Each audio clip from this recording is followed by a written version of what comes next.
Uh, Today is September the 19th, 2024. I'm making a vlog because I didn't sleep much last night. I'm not sure what had me with insomnia, but I needed to sleep. I was tired, but I couldn't fall asleep. If I had to put my finger on it, for some reason I was filled with a lot of fear.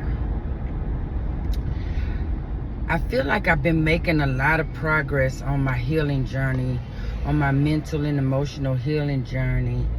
And a friend of mine named Donna hit me to this podcast called The Black Mother Wound, which I listen to every day. I think I'm listening to some of them over and over again, but it doesn't matter to me. What she is teaching is just really helping me on the path that I am on to try to be a better me and love me, and teaching me how to love my inner child and be there for her. I've been a lot more active with talking with her and checking in and seeing how she's feeling, and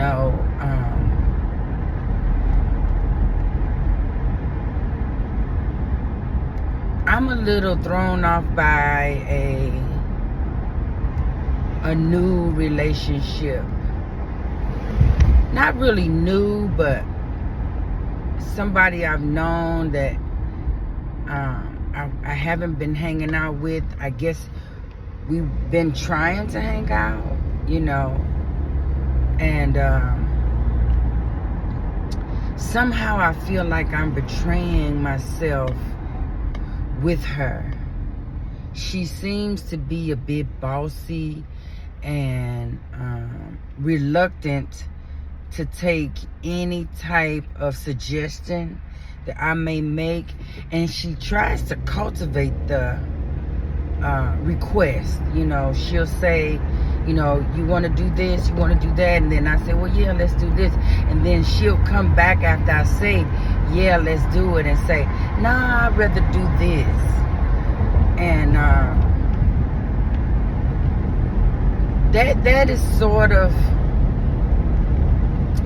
that's sort of mirroring kind of the relationship that I have with my mother. And I've noticed, if I look back on all the relationships that I've had with women over the years, they've all been some way a reflection of my mother, in a negative and positive way, but the negative way more than the positive way, because my mother has been more negative in my life than positive. But I can't seem to pinpoint where I'm at when it comes to this relationship, because it feels like I'm going out of my way in this relationship with her. Like I'm not standing up for myself. And I know it to be true, because I remember a few, I like to shop, and so I go shopping even sometimes when I don't have no money, just to be window shopping and looking. And I know that she likes, this lady, I know that she likes dragonflies. And so, more than a couple of times, I saw dragonfly things. Like I saw dragonfly earrings, I saw a dragonfly pin, I saw a dragonfly necklace. And every time I saw a dragonfly, I wanted to buy it for her. And I know that because I am healing, the reason why I wanted to buy that is because I wanted to cultivate a relationship with her, and I was using something that she liked or I was going to try and use something that she liked to bait her into my life. Now, I never bought the Dragonfly, and I can be,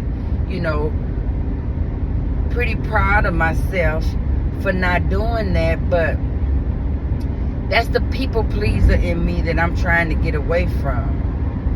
Like, I recently read this book about people pleasing, and even though I knew I was a codependent, somehow I didn't attach the codependency with the people pleasing, but it's all in there together, almost all the same, and it stems from childhood trauma.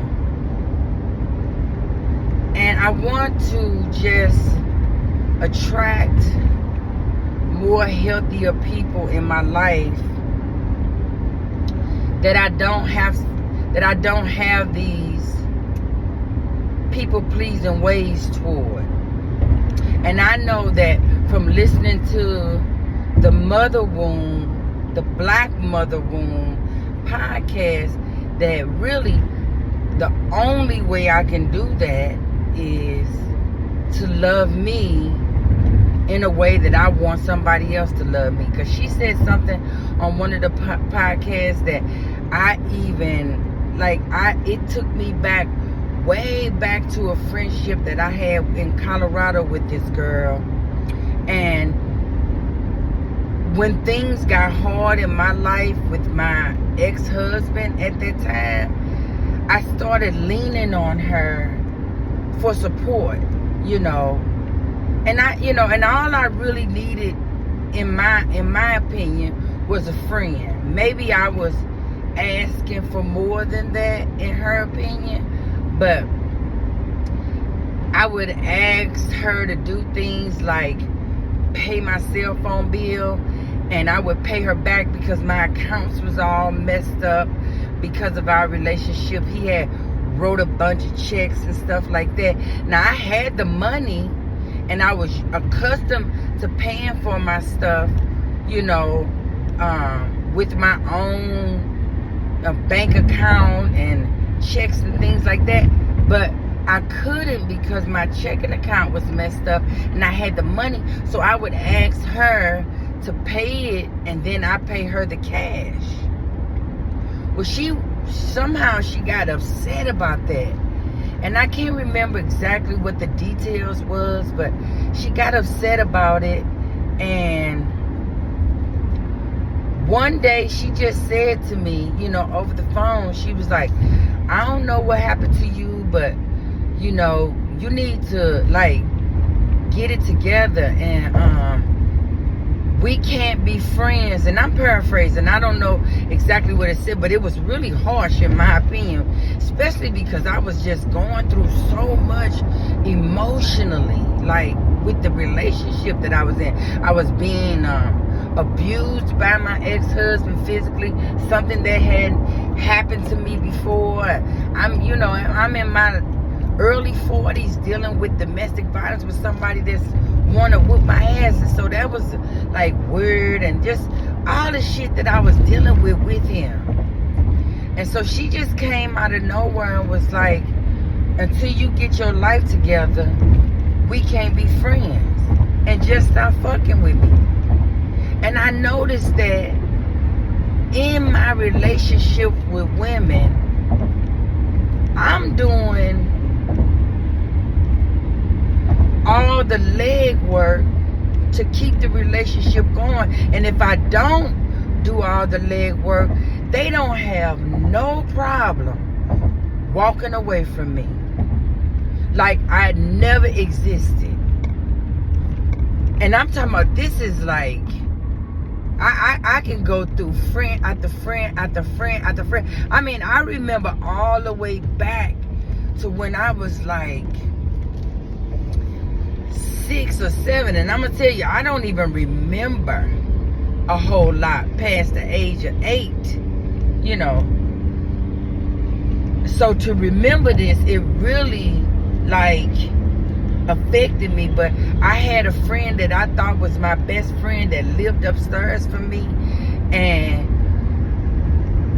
she chose another girl on the lane that we lived on in the projects over me, and just stopped being my friend because this girl was the only child and she had a lot of dolls and toys, and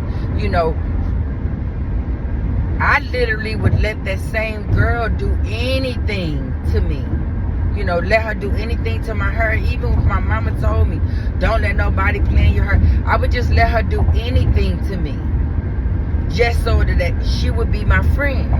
And so this girl who I was friends with before this girl moved on the lane, once she moved on the lane, she just like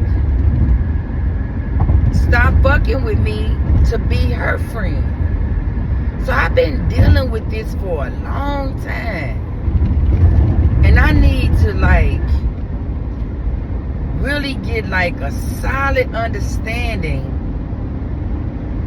of what I know what it is. Like, we know what it is. It's the black mother wound, and I'm responding to other women with the desire to have them love me the same way that I desire my mother to love me.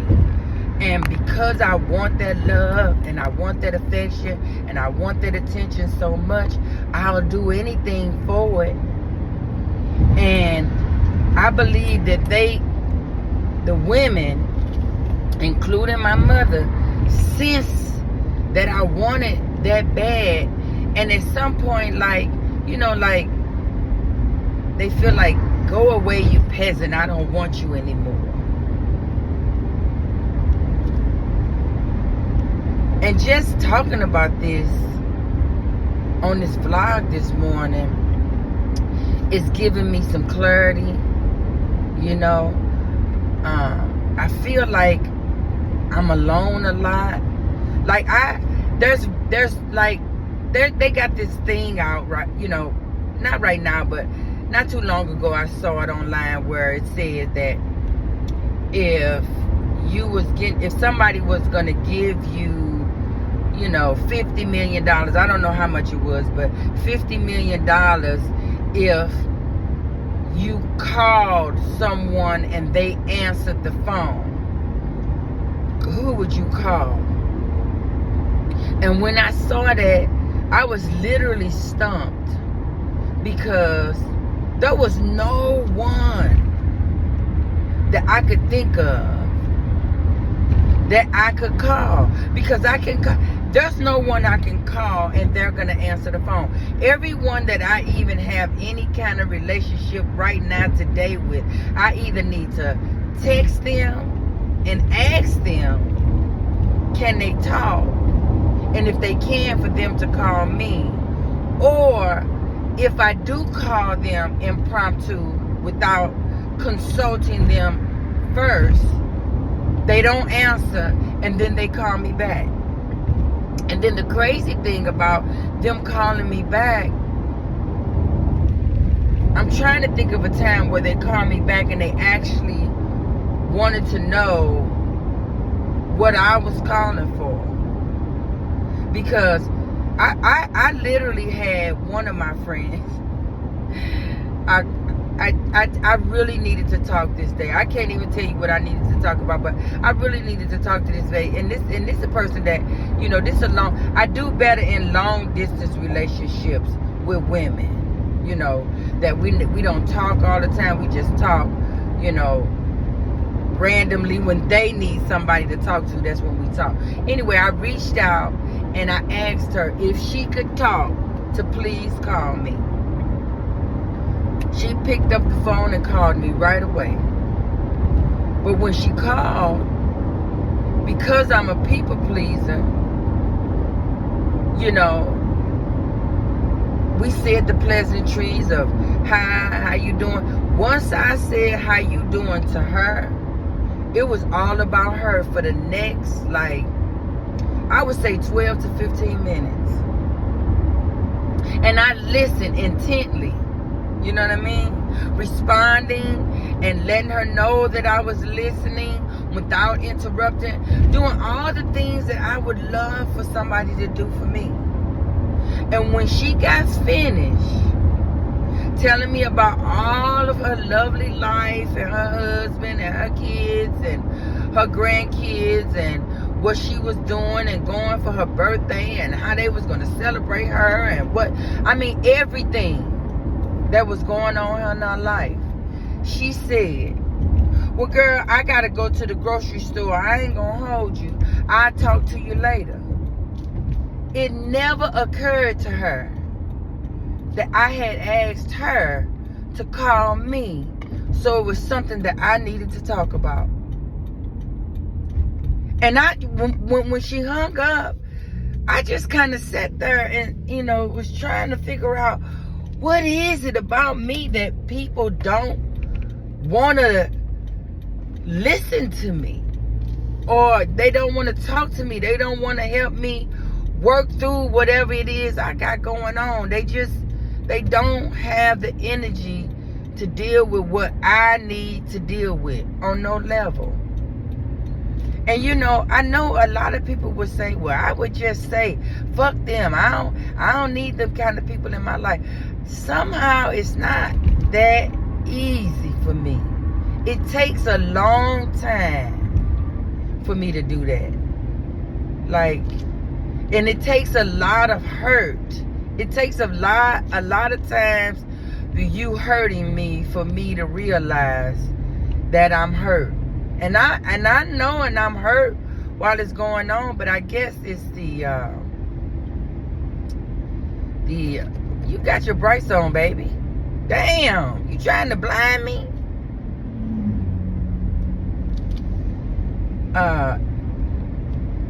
It's all of the energy. It's the desperate energy. It's the desperation of the energy that's coming across to the women, and they just for lack of a better word, shunning me. I had this girl when I lived in Columbia, girl. We was tighter than two peas in a pod, I thought. Together every day. You know what I mean? At work, we worked together. Outside of work, we was hanging out. I thought, and this is how I get with women. We together, we hanging out, we doing things. Honey, when they get tired or something else come along, they just drop me like I'm a bad habit. And I've got to learn to stand up for myself. And stand up for myself prior to that happening.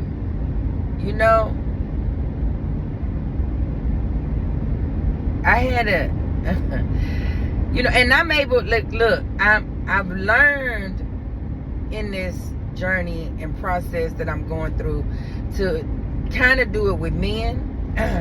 And I guess that's because I've just been single so long. I'm not willing to take anything, but I guess I need to be that way in my friendships too. With women, I need to be the same way that I am with men, in the sense that if you are not reciprocating the energy I'm giving you, then I need to just pull all the way back. And just even saying that incites a little bit of fear in my heart of just being alone and lonely. And then I hear the Black Mother's Womb podcast saying, be a friend to myself. And I am a friend to myself. I need to be a better friend to myself, though. I thank y'all for listening to me. And this was very therapeutic for me. And I think I learned a lot this morning about me, which has been the thing for the last few years. I would say probably since 2016. I've been figuring me out. And I know it's late in life, because I'm 57 years old, but better late than never.